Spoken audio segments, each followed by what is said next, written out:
You shall therefore love the Lord your God and keep his charges, his statutes, his rules, and his commandments always. And consider today, since I'm not speaking to your children who have not known or seen it, consider the discipline of the Lord your God, his greatness, his mighty hand and his outstretched arm, his signs and his deeds that he did in Egypt to Pharaoh the king of Egypt and all his land, and what he did to the army of Egypt, to their horses and to their chariots, how he made the waters of the Red Sea flow over them as they pursued after you, and how the Lord has destroyed them to this day.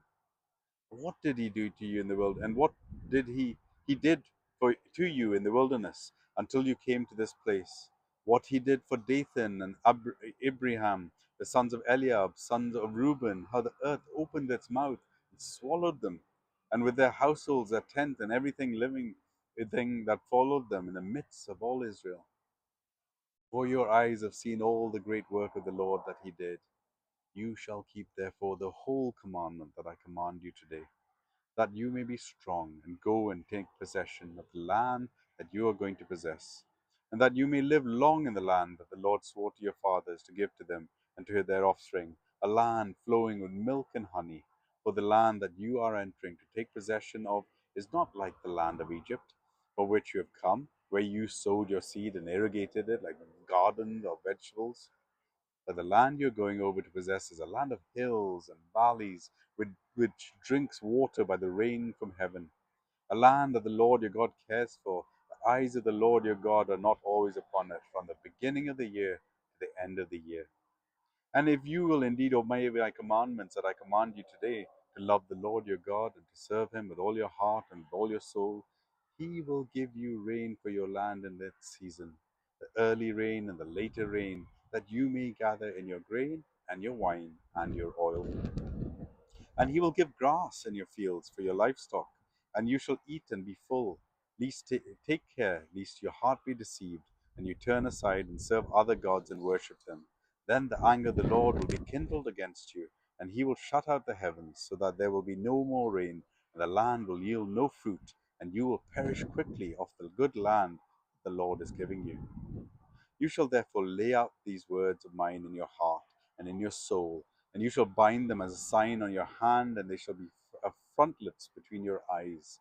You shall teach them to your children, talking of them when you are sitting in your house, and when you are walking by the way, and when you lie down, and when you rise. You shall write them on the door posts of your house and on your gates, that your days and the days of that your days and the days of your children may be multiplied in the land the Lord swore to your fathers to give them, as long as the heavens are above the earth. For if you will be careful to do all this commandment that I have commanded you to do, loving your God, walking in his ways, and holding fast to him, then the Lord will drive out all these nations before you, and you will dispossess nations greater and mightier than you. Every place on which the sole of your foot tread shall be yours. Your territory shall be from the wilderness to the Lebanon, and from the river Euphrates, to the western sea. No one shall be able to stand against you. The Lord your God will lay the fear of you and the dread of you on all the land that you shall tread, as he promised. See, I am setting before you today a blessing and a curse. The blessing if you obey the commandments of the Lord your God, and I command you today, and the curse if you do not obey the commandments of the Lord your God, turn aside from the way that I am commanding you today, to go after other gods that you have not known.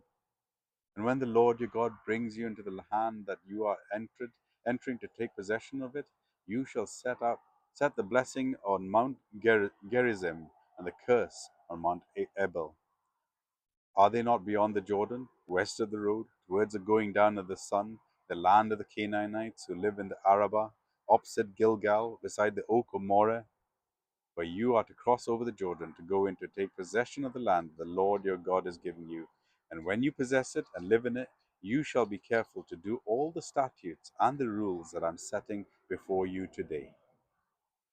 Deuteronomy chapter 11.